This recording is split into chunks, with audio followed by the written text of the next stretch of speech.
used to say, and I think he was the best boxing guy ever, but that's obviously my prejudice. But he used to say, the great ones make it up as they do it. They just create it as they do it, kind of like a Jimi Hendrix on the guitar, playing it upside down. You know, or a Bobby Fischer looking at a chessboard, seeing moves that nobody else sees. Or Louis Armstrong hitting notes that weren't even invented on the horn yet. This man does that. He hits his own notes. He creates it as he does it. He's got the greatest instincts I've ever seen. My next question is for the both. Greatest instincts. Yo, what up? Welcome back to another edition of Mike on Sports. I am your host. I go by the name of Mike Gross. Big ups to that 501-317 Little Rock, Indianapolis. We are in the motherfucking building. What's going on, y'all, man? Back with another one. And today, a little bit of boxing, man. We will be talking about a little bit of boxing, and we're going to be breaking down tonight's fights, starting with the co-main event and the main event, a return of the pound-for-pound king, Terence Bud Crawford. He's taking on his number one mandatory contender, Egidijus Kavaliauskas, in a 12-round WBO title fight live on ESPN, and it will be following the Heisman Trophy presentation. Real quick on the Heisman, big ups to Chase Young, Joe Burrow, my guy from the quarterback from Ohio State, and Jalen Hurts. You know what I'm saying? Hopefully one of those guys one of those guys will be bringing that Heisman Trophy home tonight. So big ups to those guys, and make sure you tell a friend to tell a friend about Mike on Sports, and tell a friend to tell a friend about Terence Crawford tonight doing his motherfucking thing. Without further ado, man, let's go ahead and get to the motherfucking co-main, you know what I'm saying? The co-main, man. Richard Comey, Teofimo Lopez. I'm a big fan of both guys, you know what I'm saying? Teofimo Lopez, I got a chance to interview him early on in his career before all the fame and hoopla came, you know what I'm saying? I recognize him as being one of those guys that is and could be a legend in the sport of boxing, but he's going up against a stiff challenge tonight. He'll be taking on Richard Comey. Richard Comey, man, is a guy that I've been liking from since I saw him fight Robert Easter. Robert Easter, in that fight, both guys gave each other a hell of a fight. In my opinion, it could have went either way, you know what I'm saying? But Comey is definitely a guy that's not going to be an easy pushover for Teofimo Lopez, you know what I'm saying? He's coming off some damn good victories. And, I mean, he does his thing when he gets in that motherfucking ring, so I don't know if he's going to be able to. Like Customato, my mentor, used to say, and I think he was the best boxing guy ever, but that's. I don't know if he's going to be able to knock out Teofimo Lopez, but what I do know is if he lands that punch on Teofimo, it's gonna be fun to see how Teofimo reacts to getting hit like that. You know what I'm saying? I'm not saying that he's gonna be able to knock him out or anything like that, but we gotta admit, man, when Comey hit people, they don't just shake it off. Like, them motherfuckers feel it. So we're gonna see what kind of job Teofimo got tonight. Let's see. After he lost to Robert Easter, he went over to Russia and fought Denis Shavkov. And we all know, man, that fight, he lost a split decision. But I felt like he was a rob against Denis Shavkov. I thought he did enough to win. I just thought it had been over in Russia. Denis got the win. And Denis pretty much got robbed his next fight against Robert Easter, you know what I'm saying? I don't want to say robbed, but they say Robert Easter won like all 12 rounds or like 10 rounds to 0, but I had it a little bit closer than that. After he lost to Denis Shepakov, he fought a guy named Heidi. I don't fucking know his name. 26-2, won by UD. Aladro Luna knocked him out. Cruz knocked him out. Then he got his title shot.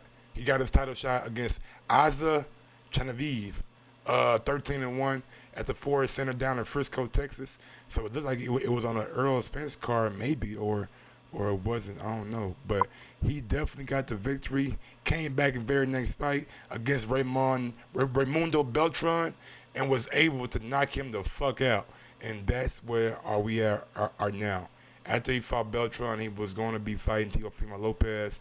Lopez was, I guess, the mandatory challenger, or they had it written up to where that fight was going to take place, and the winner should be taking on Lomachenko. So he definitely had some adversity in his career. Definitely lost to Robert Easter. Shekakov was kind of, iffy. And he's from Ghana, so he's been brought up the fucking hard way, Like, ain't shit easy. Gave him to this man. The fight starts at 9 o'clock. The fight starts at 9 o'clock on ESPN. The first fight will be Michael Conlan versus whoever the fuck he's fighting, some guy I don't know. But it might, due to the Heisman Trophy, and sometimes the Heisman Trophy run a little bit long. Michael Conlan could be fighting on ESPN too, and they might jump right into the Teofimo Lopez fight on ESPN. But yeah, man, Richard Comey, Teofimo Lopez, damn good fight. I'm gonna wait to give y'all my pick. Just 1 second. Teofimo Lopez, man, back, man. The takeover is over. The takeover has begun. This kid is definitely a sight to see in the ring. Let's go back to 2018. Vito Jones, when he got a knockout. I think that's the first time that I really paid attention to Teofimo Lopez. Then he came back against William Silva, got a TKO. Then we seen how he did Mason Menard, left him stiff leg, stiff body, face first, face plant, Then he came against Diego Magdaleno and really just put on a clinic on him, man. Caught him with that left hook, double left hook, put his ass down. Then came back against Edis Tati, KO, And then went the distance with a guy named Mashiwoshi Nakatani. That was a good fight. I know a lot of people would want to hold Teofimo's feet to the fire because he went 12 rounds, but like I always say, man, you can't always knock out people. Some guys are just not made to get knocked out. Some guys are made with a motherfucking chin, like Chris Eubank Jr., like Chris Eubank Sr. Some guys just got a chin where you no matter what you hit them with, they just not gonna go. But Teofimo, man, quick rise, to prominence. He's definitely a fighter who could take this sport by storm if he's able to go out there and really put it on Richard Comey, So I'm excited for this fight.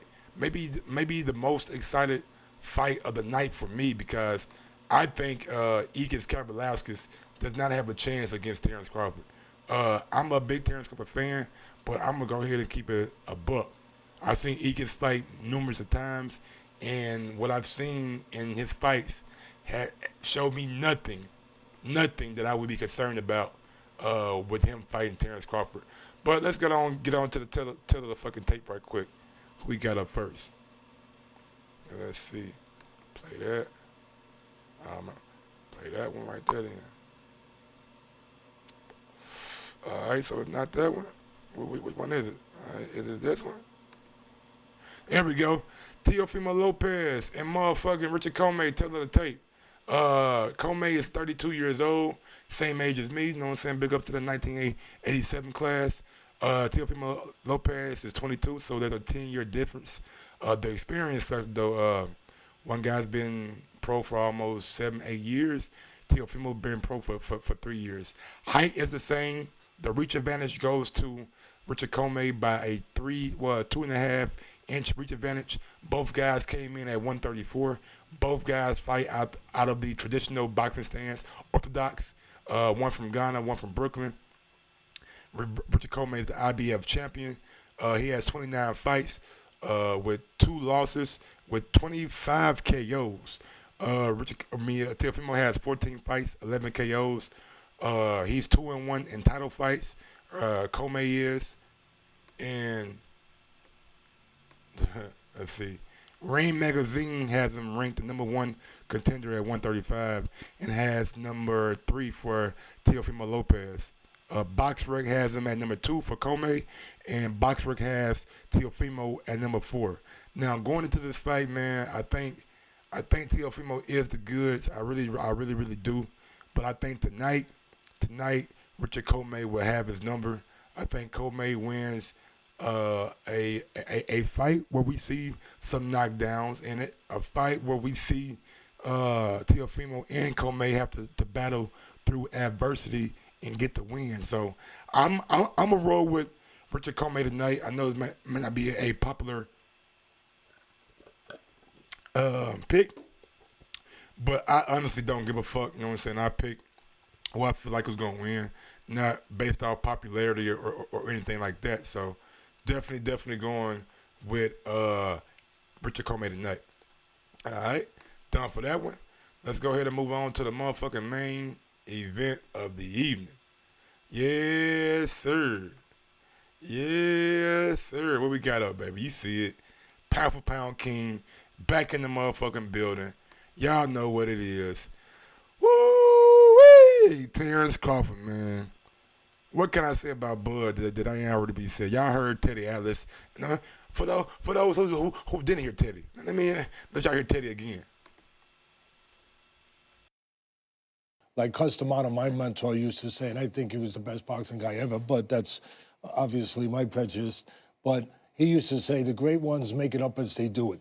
They just create it as they do it, kind of like a Jimi Hendrix on the guitar, playing it upside down. You know, a Bobby Fischer looking at a chessboard, seeing moves that nobody else sees.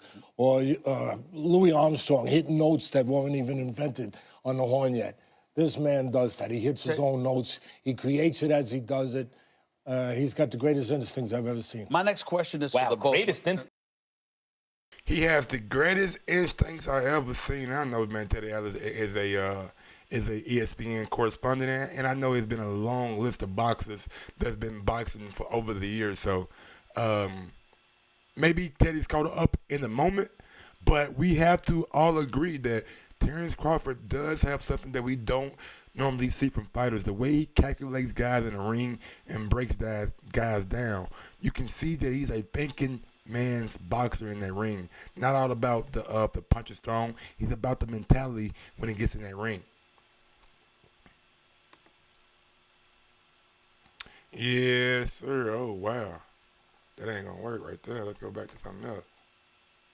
Sorry about that, y'all. I don't know what the fuck that was. But yeah, man, let's go ahead and give y'all a breakdown of the fight, you know what I'm saying? Let's see. Get back on that motherfucking thing right quick. Play that right quick. Can I play that? There we go. Let's start with Egidijus Kavaliauskas, man. The guy that it has a hard first name, you know what I'm saying, to say. Egidijus Kavaliauskas. Last fight was with Ray Robinson.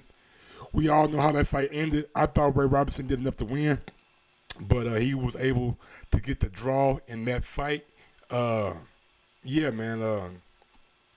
Every other fight, you know what I'm saying, really ain't been against nobody that of note. But when he was able to step against a slick boxer, a boxer who had skill, we seen what happened against Ray Robinson. Went the distance and got a majority draw. So that means two guys had it for a draw and one guy had it either way. You know what I'm saying? But I think Egidijus is in over his head tonight. He just got the motherfucking shot because Top Rank had him on the roster, and Bob Arum had been making this guy an opponent for Terence Crawford for a long time. Enough about Egidijus, man. We ain't got nothing to do with Egidijus, all right? Egidijus ain't shit. Man, look here.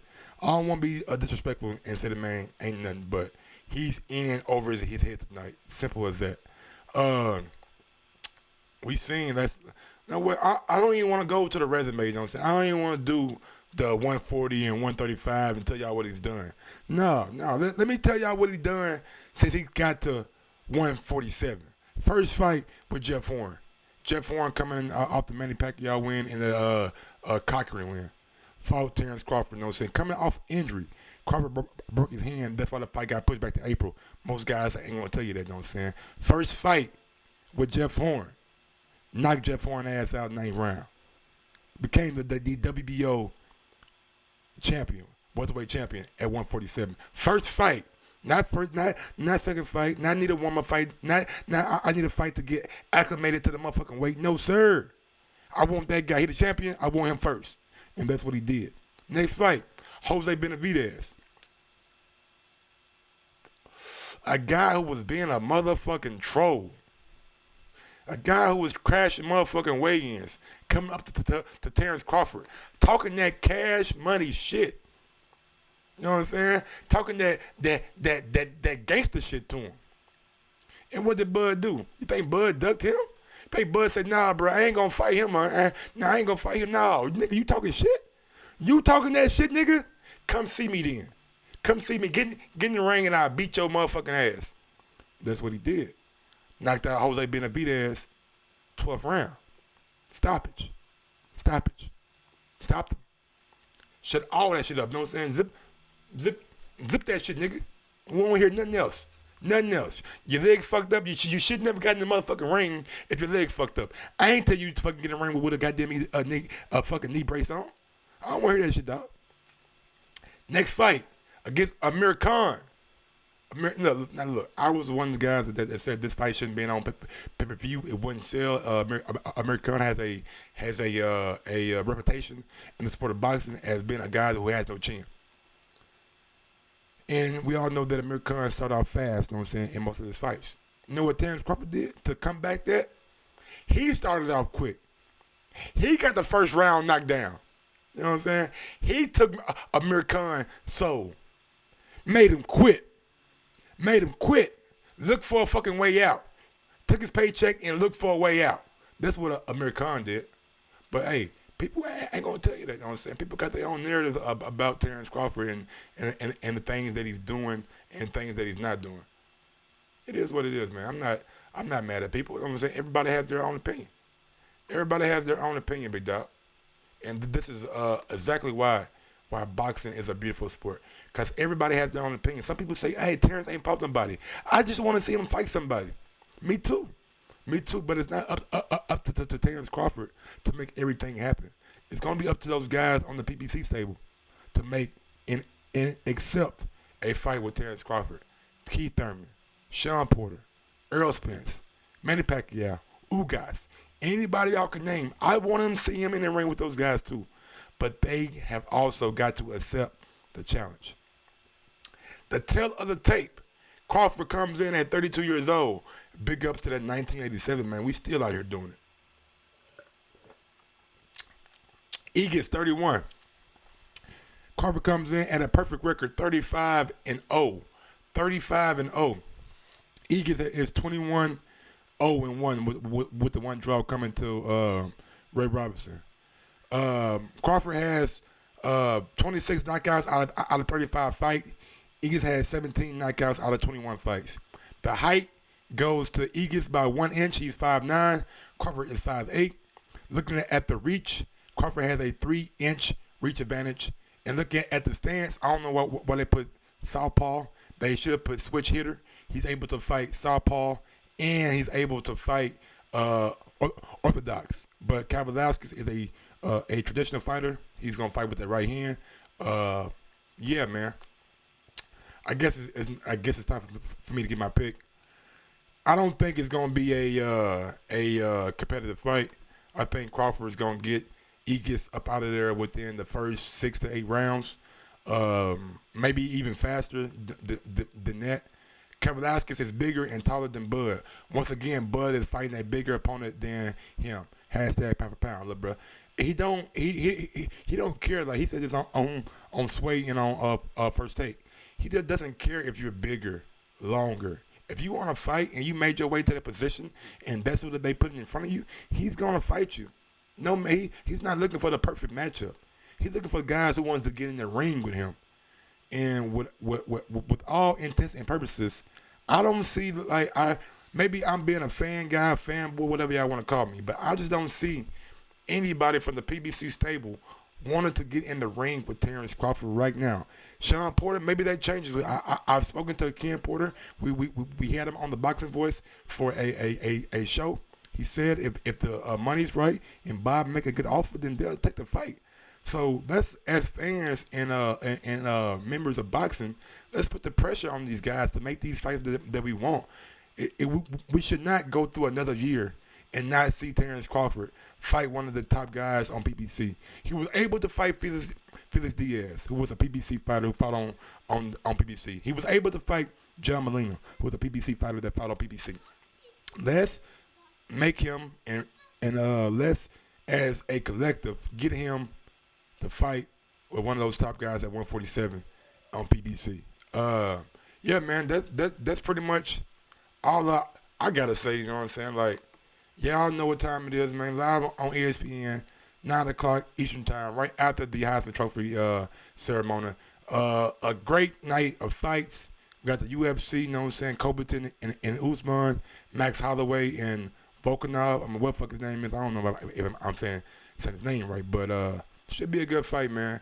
Until next time, man. This has been Mike on Sports. I am your host. I go by the name of Mike Gross. If you want to support the channel, you do so by right there. If not, man, that's cool. Just tell a friend to tell a friend about Mike on Sports. Like, subscribe, and share my motherfucking shit. Until next time, man. I'm out this bitch. Yes, sir.